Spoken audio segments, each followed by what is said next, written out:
Olá, eu sou Matheus Machado, articulador do Novas Narrativas Evangélicas e fundador da comunidade Oásis no Rio de Janeiro. Hoje, eu vim aqui a convite do Reino Pessoa para falar no quadro Camaradas do Reino. Eu quero compartilhar com você um texto que está no capítulo 9 do Evangelho de Mateus, a partir do versículo 9. E essa história vai contar sobre um outro Mateus, que era cobrador de impostos. Talvez você já saiba disso, mas vale a pena te dar esse contexto. O cobrador de impostos era a pessoa que recolhia o dinheiro do povo, às vezes puxando um pouquinho mais de dinheiro do que ele deveria cobrar para dar para os romanos. Ou seja, ele não era um cara muito querido naquela sociedade em que ele estava, não é mesmo? Pois é, mas ele decide seguir Jesus. E logo depois que ele decide seguir Jesus, rola um jantar na casa desse cara. Pois bem, quem vai aparecer nesse jantar são os seus amigos e amigas, outros cobradores e cobradoras de impostos e mais um monte de gente que o texto vai chamar de pecadores. Eu acho legal essas duas frases, uma do lado da outra, porque qualquer pessoa que lesse naquele tempo o cobrador de impostos já sabia que era uma pessoa não querida por aquela sociedade. Mas nos pecadores, eles estão incluindo pessoas que não viviam à risca da lei. Ou melhor, que não observavam a lei como os religiosos daquela época observavam, sabe assim?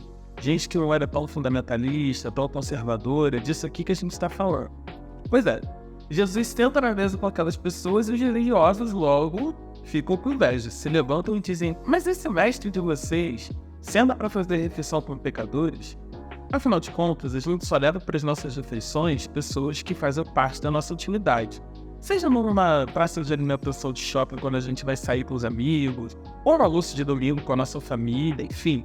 A gente sempre procura se sentar com pessoas que a gente tem uma intimidade, até porque tem gente aí que come, né, de um jeito que só tendo alguém com intimidade mesmo perto pra estar ali naquela refeição e aturar aquilo.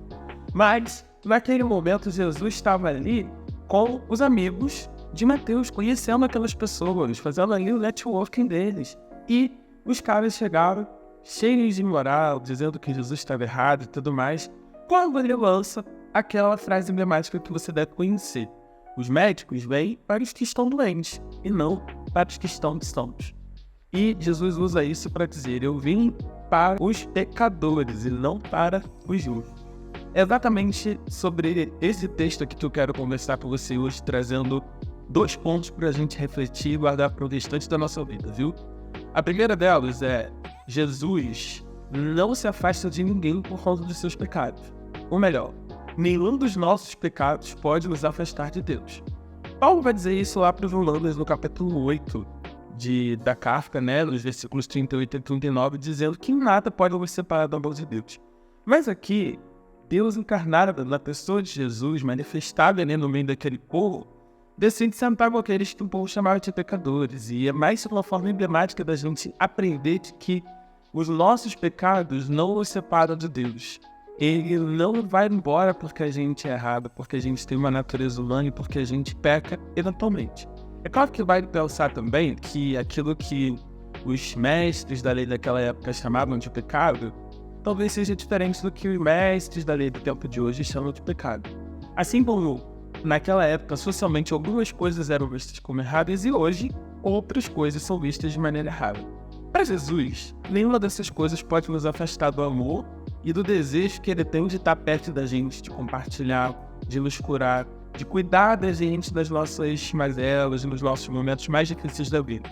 Então a primeira coisa que eu queria que você pensasse é que não importa o que acontecer, e não importa quem você seja, Jesus se senta à sua mesa, porque ele não se importa em se sentar com os justos. Ele gosta mesmo dos pecadores, é desses que Jesus quer estar perto. E a segunda reflexão que esse texto traz para mim e para você é que ele quer estar com aqueles que estão disponíveis a viver com ele, não aqueles que estão disponíveis a viver de acordo com o que a lei diz. Jesus estava ali tão tranquilo para conversar, para dialogar, para viver, enquanto os religiosos, super religiosos daquele momento, né? Porque, afinal de contas, quem é que não quer sentar na mesa do recreio junto com Jesus, não é mesmo? Ele olha para aquelas pessoas e eles acham que elas são menos dignas, porque elas não estão cumprindo a lei. E Jesus fala: bom, isso para mim não é importante. E talvez você que viveu assim como uma vida muito religiosa, cresceu na igreja e estava com um monte de gente, talvez pense de vez em quando que você não é capaz o suficiente, que você não é merecedor o suficiente de estar na mesa de Jesus. E eu queria que você tirasse isso da sua cabeça hoje, viu? Independente de qualquer coisa, Jesus está interessado em se relacionar com a gente.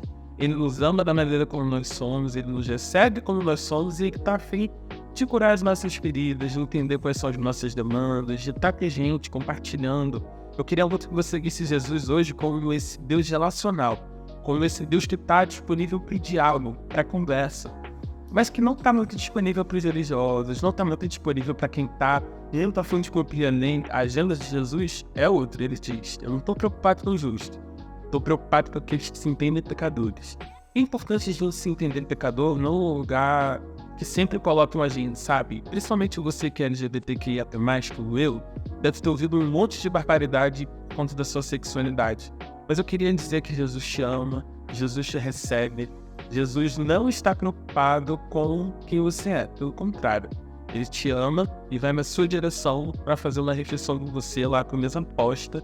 E todo mundo pode chegar nessa mesa, viu? Ainda que os religiosos queiram ficar nessa barreira de quem senta ou não senta na mesa de Jesus, Jesus não está preocupado com isso. Então, continue se relacionando com ele, porque a mesa dele está sempre posta com a gente, tá bom?